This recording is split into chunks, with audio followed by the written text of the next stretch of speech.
Hakika hii ni jubilei ya miaka 50 ya Sabasaba. Tunasema Sabasaba ya dhahabu. Ndalini Media, popote tunakufikia. Nipo kwenye banda la Karume. Hii inaitwa Karume Hall. Mimi ni Godfrey Kusolwa na hapa niliko nipo kwenye banda la EWURA. Hii ni mamlaka ya udhibiti wa huduma za nishati na maji. Wanashiriki kwenye dhahabu hii. Mwenyeji wangu Tobiata Makafu, afisa uhusiano mwandamizi, ana mengi ya kusimulia katika msimu huu wa Sabasaba. Hebu tuone nikupeleke tuone kile ambacho walichonacho kwa mwaka huu. Sogea, sogea.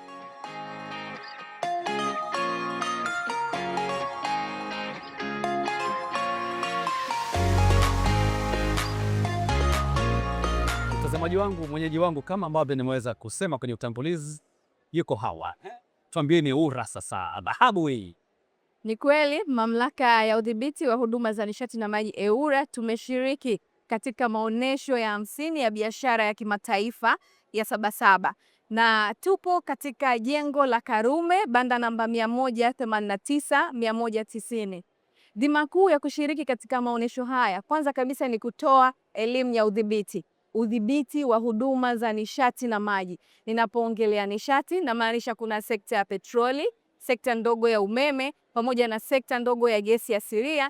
Vilevile tuko hapa kwa ajili ya kutoa elimu ya sekta nzima ya maji na usafi wa mazingira. Tumekuja katika maonesho haya, tuko na wataalamu mbalimbali wakiwa wamejipanga kwa ajili ya kutoa elimu hiyo. Hivyo nichukue fursa hii kuwakaribisha wale wote wanaotutazama, wakija katika viwanja vya Sabasaba wasisite kufika katika banda la EWURA.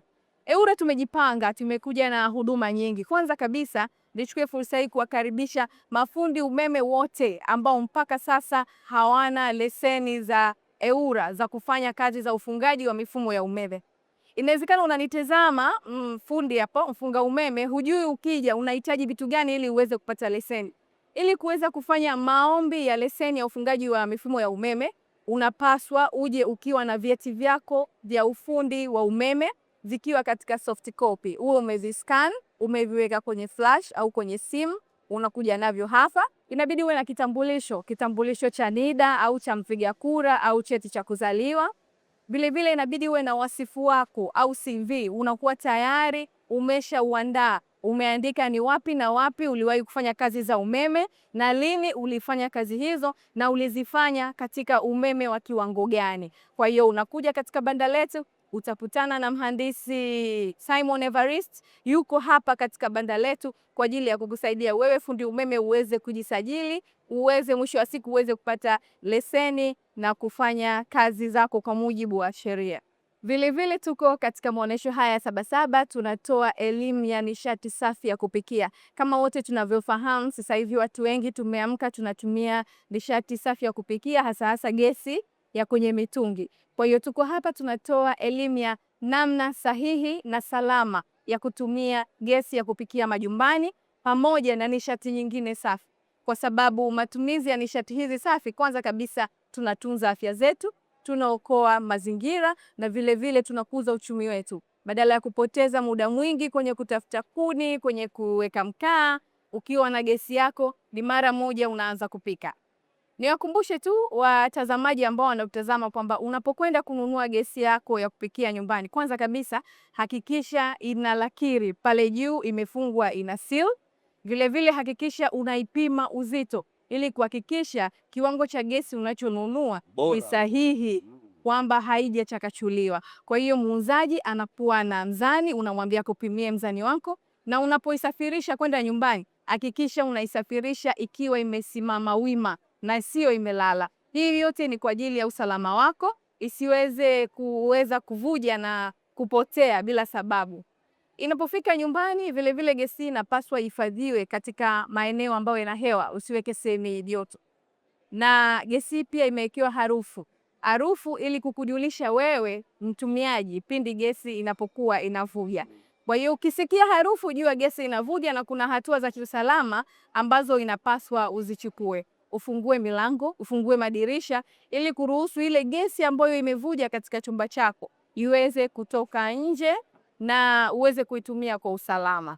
Kwa hiyo niwakumbushe tu watumiaji wa gesi kutumia gesi hii kwa usalama, kwani ni nishati safi ya kupikia. Lakini tuambie huko vijijini basi, tukumbushie vijijini na uwekezaji wa labda ukiacha gesi, unaweza kugusia kidogo ukatuambia matumizi ya vijijini ambako ndio kuna nishati chanzo na swala la vituo vya mafuta pate nishati safi.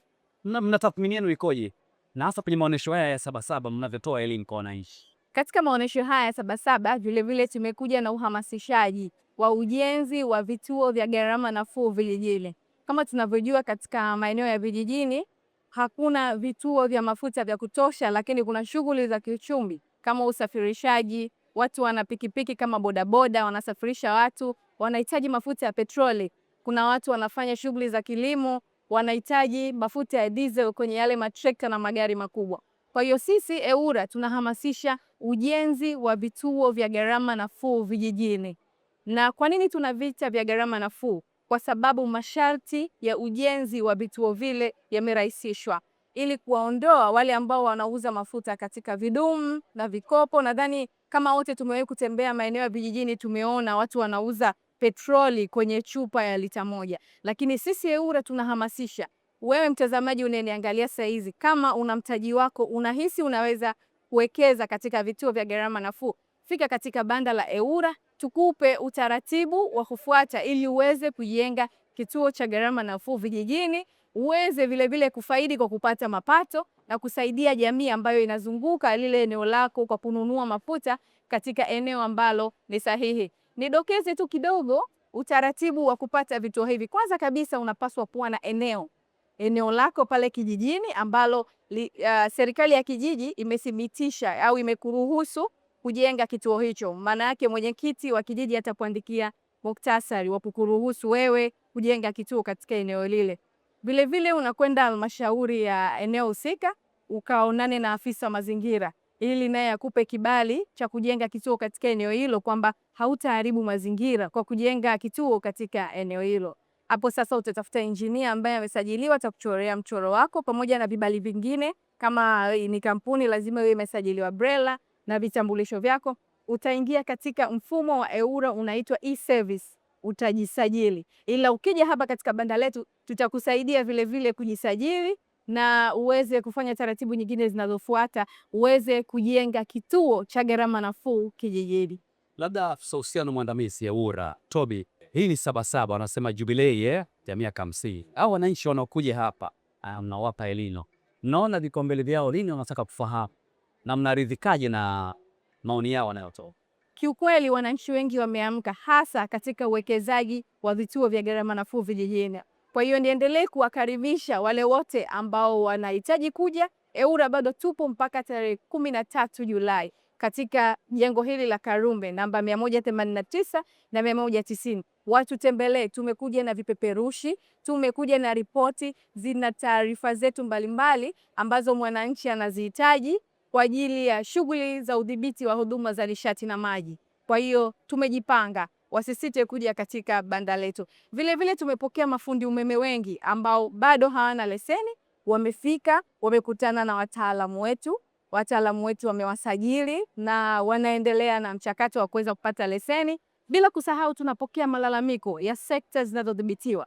Kuna wananchi wamekuja na malalamiko ambayo tayari walikuwa wameyawasilisha kwa watoa huduma wa huduma zinazodhibitiwa. Tunayapokea hayo malalamiko hayo hapa katika banda letu na tunayafanyia kazi. Na tuko na mtaalamu wa huduma kwa wateja kutoka EWURA kanda ya Mashariki, anaitwa Bwana Michael Mbaga. Atayapokea na atahakikisha mpaka mwafaka unapatikana katika lile lalamiko lao.